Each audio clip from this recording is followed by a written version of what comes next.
ఇప్పుడు నీకు లెక్క కావాలనా? నాకు ఒక 50. దేనికి 50? గవర్నమెంట్ హాస్పిటల్ పోతే ఫ్రీగా చూస్తారు కదా. పండు తీపిచ్చినవా? ఇప్పుడు మధ్యాహ్నం అయింది, అన్నం ఏం తినవా? టిఫిన్ తినవా? ఇప్పుడు ఏం తింటావు మళ్ళీ అయితే? ఇప్పుడు బరువు లేదు సార్, మధ్యాహ్నం అయింది కదా. ఇప్పుడు మధ్యాహ్నం ఏం తింటావని కాదు? సంగటి బాగుండదా? బో తింటావా?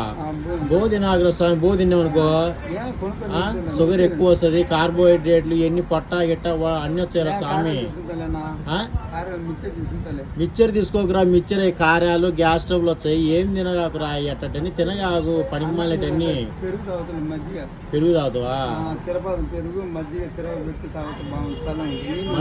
మజ్జిగ కూడా ఎక్కువ తాగకూడదు, మజ్జిగ పలచ నీళ్ళు చేసుకుని తాగాల.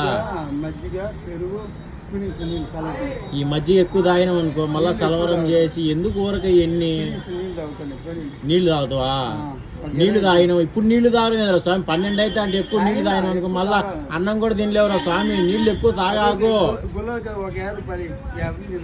ఎందుకు 50? ఎందుకు గవర్నమెంట్ హాస్పిటల్ పోతే ఫ్రీగా చూసేదానికి మళ్ళీ 50 రూపాయలు లెక్క ఎందుకు స్వామి?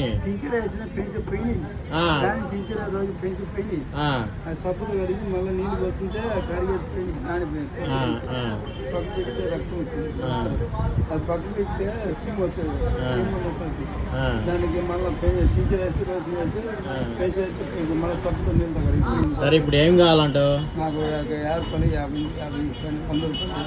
100 రూపాయలు. నాకు 5 రూపాయలు అంటే కదా స్వామి. ఇప్పుడు ఇన్ని కాదులే కానీ ఎంత ఉంది ఇప్పుడు మొత్తం లెక్కించు.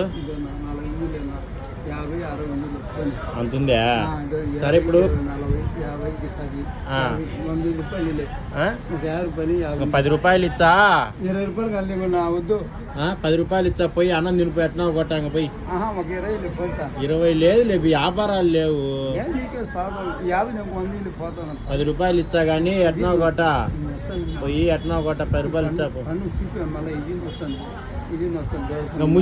ముసలాని పోయింటే ఇంకా అన్ని నైకి ఏం చేస్తాయి? ముసలాని పోయిన వాళ్ళు అన్ని పోయినాయి కానీ ఏడన్నా అనాథాశ్రమం పోతే అన్నం పెట్టరాడా? పండు పీకాలి అన్నీ మొత్తం లోపల అది పిచ్చిపోయిన తీపియాలని తీసింది.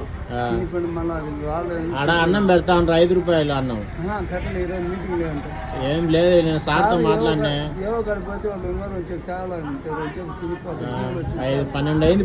5 రూపాయలు లెక్క ఇచ్చా, పోయి ఫోన్ చేసి రా పోయి. వద్దు పెట్టలే, మీటింగ్ లేదు.